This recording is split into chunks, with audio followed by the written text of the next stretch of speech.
Redes neurais.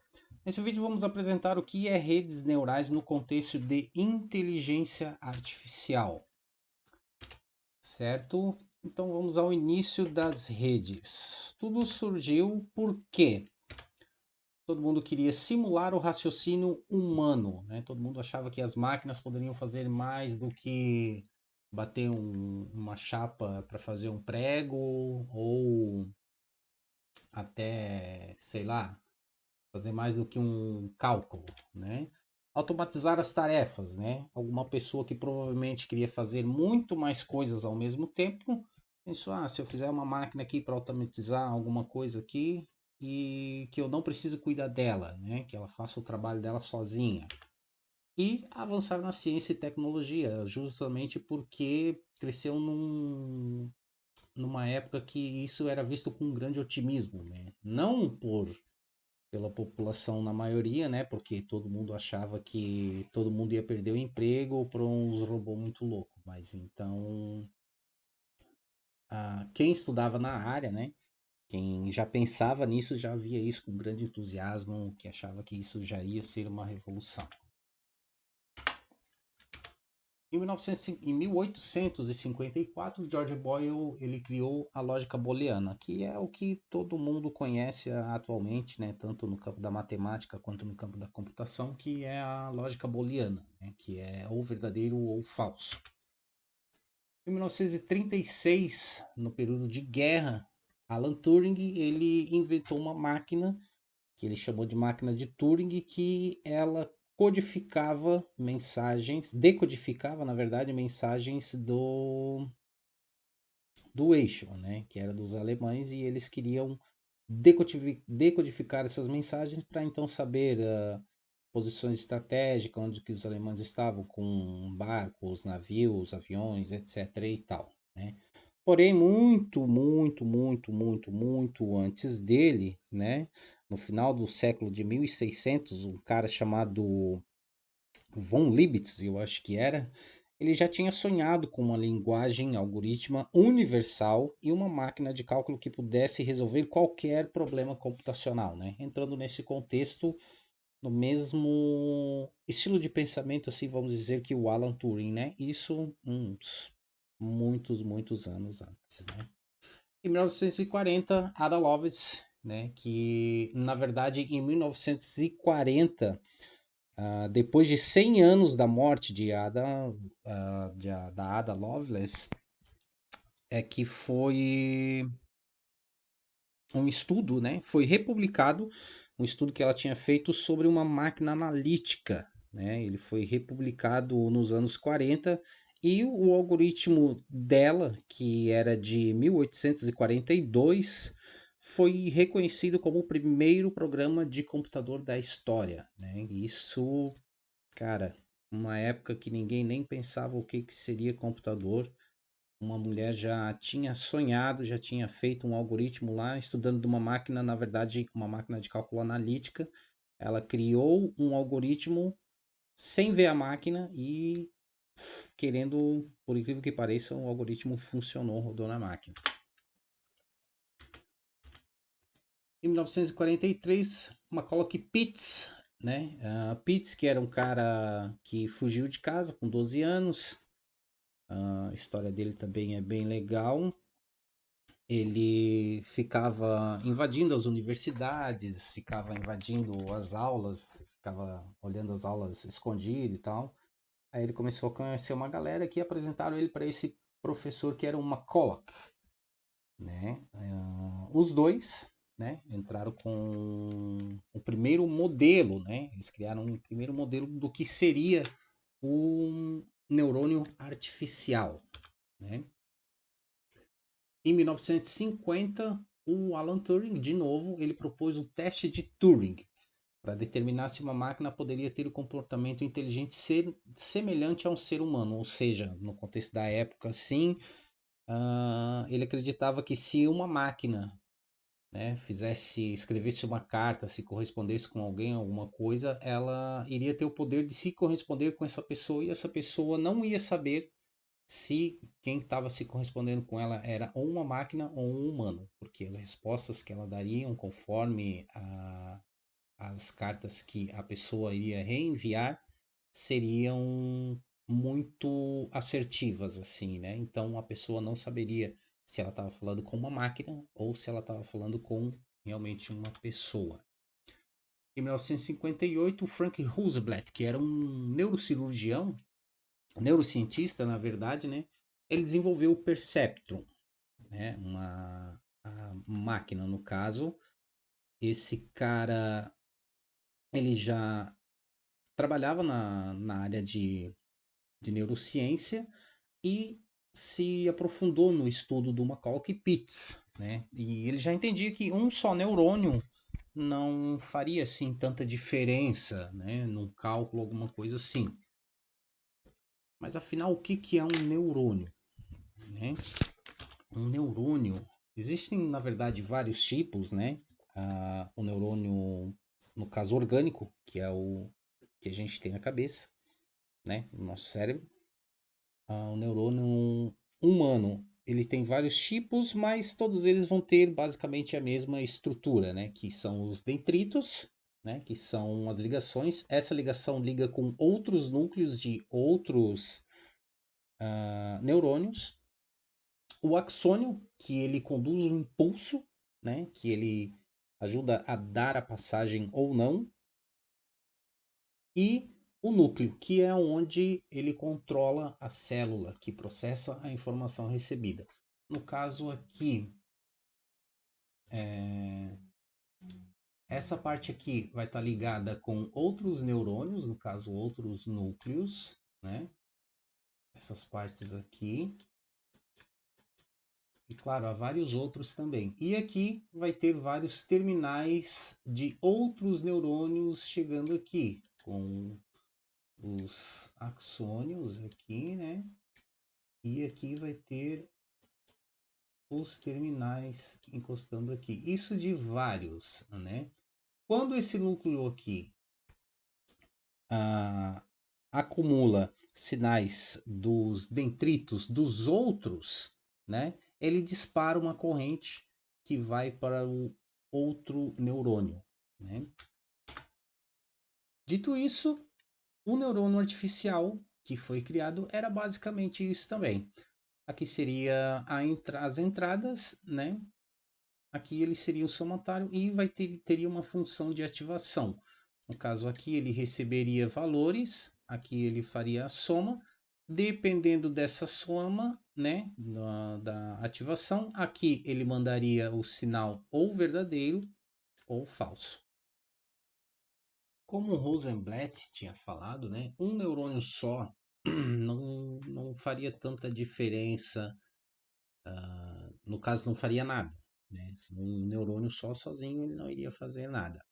Ou então que ele criou o Mark I Perceptron, né? Que era basicamente uma rede neural, né? Que ele criou para conseguir ensinar, né, a máquina a detectar certos padrões.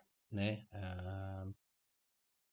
No caso, ele utilizou vários potenciômetros para ajustar os pesos das entradas, né? Uma entrada de 400 pixels de imagem e até que funcionou com eficiência em alguns aspectos, né? Como fotografias, mas dependia muito de ajustes, né? Dependia muito de ajustes.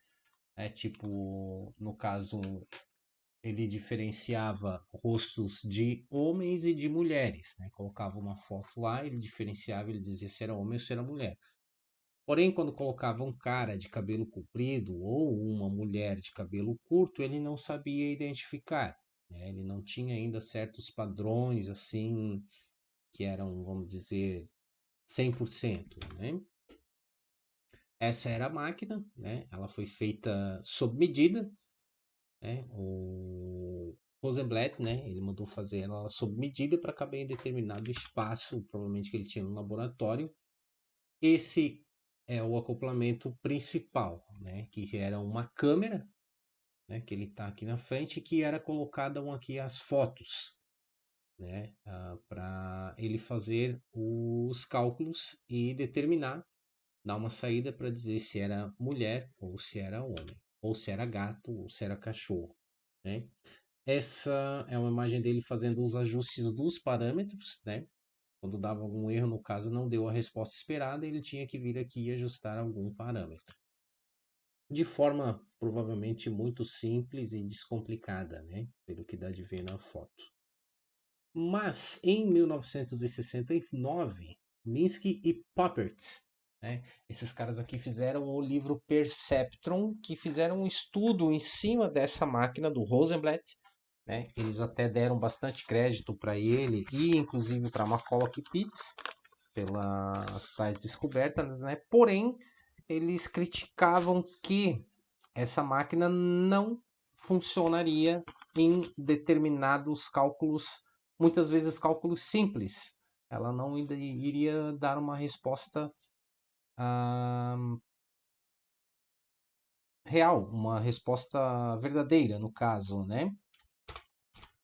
Principalmente nas tomadas de decisões Shor, que a máquina não fazia, né? Que essa Shor é a entrada, na verdade, do ou exclusivo, né?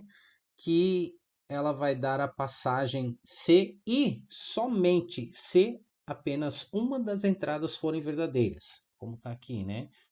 Se for as duas entradas negativas ou as duas entradas positivas, ele vai dar zero, então ele tem que dar um positivo e negativo em A ou B, vice-versa. Ele tem que ter apenas uma entrada. Esse cálculo, a máquina não fazia, né? Então, foi bem esclarecedor esse livro na época, né? E também muito divisor, porque muita gente ficou sem saber para que rumo iria tomar, né? Já que uma máquina que estava funcionando, na verdade, foi apontada vários erros. O pessoal ficou assim, meio que, e agora como é que a gente vai, para que lado é que a gente vai? Pensando nisso, não, em razão disso, é que houve um inverno de 17 anos na área, nada foi criado ou pensado, talvez, nesses 17 anos. Provavelmente tinha gente trabalhando nisso, né? Extraoficialmente, mas nada foi publicado, nada foi revisto, assim, durante essa época, né? Até nos anos 80, quando esses três caras aqui, o Benjamin Hilton e o Leckham, né? Eles criaram o algoritmo de retropropagação, que é o backpropagation, né? Eles identificaram que apenas uma camada de, de vetores, né, não era o suficiente, assim, né? Apenas uma camada do deep learning, no caso, né, de ajustes não era o suficiente, que precisaria de várias camadas com vários ajustes, né, que o algoritmo fosse reconhecendo determinados padrões e quando ele retrocedesse, né, ele retrocedesse refazendo o cálculo, que é o quê? O sistema do Rosenblatt, né, ele funcionava dessa maneira que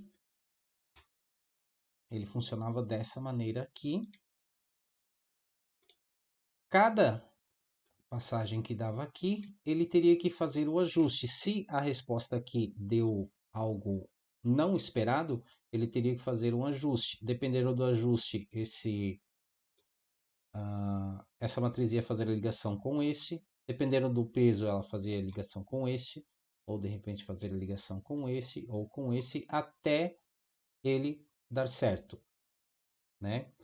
No caso já de 1969 do livro, eles perceberam que quando esse cálculo não dava certo, ele teria que voltar tudo de novo lá no começo e iniciar do zero. Porém, não dava de ter uma exatidão em qual parte ele estava voltando. Se era esse aqui que tinha voltado e deu erro, se era esse aqui que tinha voltado e qual que era o ajuste que tinha que ser feito nesses dois para posteriormente eles fazerem um caminho correto, né? Foi pensando nisso que esses caras aqui fizeram o modelo de rede neural mais avançado com a retropropagação, né? No caso aqui, a rede neural conhecida atualmente seria isto, né? Ela tem a entrada, ela vai para cá e aqui ela tem um ajuste, que aqui ela determina se ela vai para cá, se ela vai para cá e aqui ela vai para cá até dar a saída correspondente. A retropropagação era isso, né? Ela vinha aqui, vinha para cá, vinha para cá, vinha para cá. Se quando chegasse aqui, essa resposta aqui não fosse esperada, né? Não fosse esperada aqui, ele tinha que voltar tudo de novo e começar do zero. Porém, com a retropropagação, quando ele voltava, ele já voltava fazendo os ajustes para que se na próxima vez ele passasse por esse caminho novamente, ele já teria uma resposta um pouco mais inclinada para ser o correto, né? Nem sempre nas redes neurais ele vai ter o mesmo caminho, né? Que nem aqui, ela teve os ajustes, todos os outros caminhos que percorreram aqui, que também não deram certo e tal, também voltaram e sofreram ajustes. E quando ela entrar de novo, ela não vai pelo mesmo caminho, né? Ela vai por aqui, aí de repente ela vem para cá, aí de repente ela vai lá para baixo, aí de repente ela vai voltar aqui, né? Se aqui não der certo, ela vai voltar de novo, ela vai ajustar esse parâmetro, vai ajustar esse, vai ajustar esse, vai ajustar esse e aqui de novo. E ela vai mais uma vez, até que quando ela passar por um caminho que já está configurado, ela vai dar a resposta mais correta. No caso de uma entrada aqui, né? Vamos dizer que tu colocou aqui como limpar um chiclete de fusca, né? O pessoal foi lá e pesquisou. Esse algoritmo ele vai dividir as palavras, né? Dessa forma aqui. Ela vai dividir, criar um peso para cada uma. No caso, ela vai transformar já em vetores, né? Vai criar um peso para cada uma e vai somar com a transferência no nosso neurônio. Aqui está um modelo de cálculo linear, né? Que é um modelinho assim mais fácil, que é o somatório com x vezes o peso de entrada mais o viés, que é o bias, né? Que esse daqui foi também um negócio acrescentado ali nos anos 80, que o neurônio artificial, o primogênito, no caso, que o McCulloch e Pitts fizeram, não tinha o viés, né? Ele vai para ativação, também aqui linear, né? E vai passar por todo aquele processo de filtragem até ele dar a saída correta, que vai ser retire, assopre, recoloque e ligue o carro. Então, quando você pesquisa no chat GPT alguma coisa, né, você digita no prompt como limpar o chiclete de fusca, ele vai dividir todas as palavras, né? Ele vai pegar cada palavra ou cada trecho de frase, dividir, transformar em vetores e colocar um peso em cada uma delas, né? Quando fazer isso, ele vai acionar o código de ativação, que dependendo de qual for o peso que ele ganhou, né, ele vai avançar para um lado ou para o outro, né? Ou ele vai seguir o caminho para cima, ou vai seguir para o lado, e ele vai começar a ir até no final. Quando ele chegar lá, se a resposta for mais ou menos coerente com o que pediu, ele vai dar um OK e vai fazer outro, porque mesmo ele tendo uma resposta aproximada, ele vai puxar outra para ele ter mais fontes para ver o que mais vai se aproximar do que foi pedido no início, né? Então ele vai selecionar todos os vetores, né? Vai juntar novamente, né? Vai filtrar mais uma vez, né? Fazer uma última varredura para ver se é exatamente isso que você está pedindo e, por fim, ele vai te dar a resposta, né? Lembrando que ele nunca vai dar uma resposta sempre a mesma, né? Se tu perguntar ele para ele 10 vezes a mesma coisa, ele vai te dar 10 respostas diferentes, né? Algumas similaridades, mas geralmente nunca igual, tá? Aqui no caso seria como ele funciona, né? A rede mesmo. No caso aqui temos uma imagem, que é o número 3, né? Aqui estão os vetores de entrada. Ele vai seguindo pelo caminho, né? Aqui ele segue para cá, depois ele vem para cá, depois ele vem para cá. Quando ele chegou aqui, opa, não foi esse aqui. Ele volta fazendo ajustes aqui, aqui e aqui, e ele começa de novo. Daí pode ser que ele já venha para cá, pode ser que ele venha para cá e pode ser que ele venha aqui. Ah, não deu de novo. Volta ajustando mais uma vez. Até que, por sinal, por determinado tempo, né, ele vai alcançar o caminho correto, que vai dar a resposta correta, né? Dessa forma, sim, quase não dá muito para entender, mas eu tenho um vídeo, achei esse vídeo aqui que ele é muito bom, que ele mostra mais ou menos o funcionamento ali, né, de como que é como que a rede funciona, no caso, né? Aqui ele tem um prompt. O cara vai digitar aqui um número ou uma letra, no caso que ele digitou 3, né? Ali seria o prompt, né? Vamos imaginar que isso aqui seria a rede. Ali ela vai extrair todas as informações, né? Cria os pesos, tudo certinho e vai para a próxima etapa. Aí ele começa a filtrar. Ele vai, às vezes ele volta e ele vem de novo. Que ele junta várias informações, às vezes, para te responder um negócio simples, sabe? Tipo, claro, não muitos, que nem 2 mais 2 ele não vai fazer um puta cálculo desse, né? Mas ele não vai te responder assim, tudo assim já de cara. Geralmente ele vai fazer isso. Aqui estamos quase na última, né? Pode ver aqui, ó, que ele fez toda a etapa de filtragem aqui.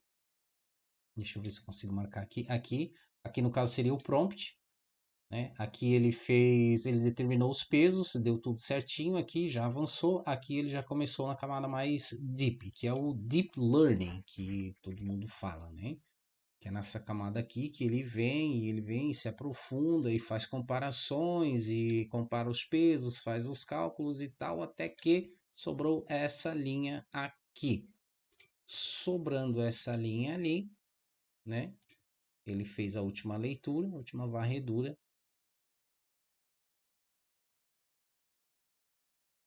Faz toda a checagem novamente e devolve o número 3, que é o que foi digitado no começo, né? Atualmente existem vários modelos, né? ChatGPT, Grok, Gemini, até Alexa é um modelo de inteligência artificial também, né? Siri e o DALL-E, né? Que é mais para criação de imagens e coisa que também é da OpenAI, né? Atualmente, cara, muita gente usa isso, eu digo muita para todo tipo de coisa, tá?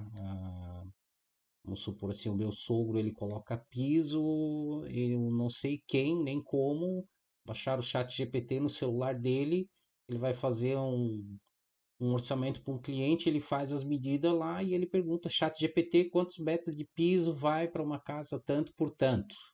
E o cara faz orçamento para os caras usando o chat GPT, cara.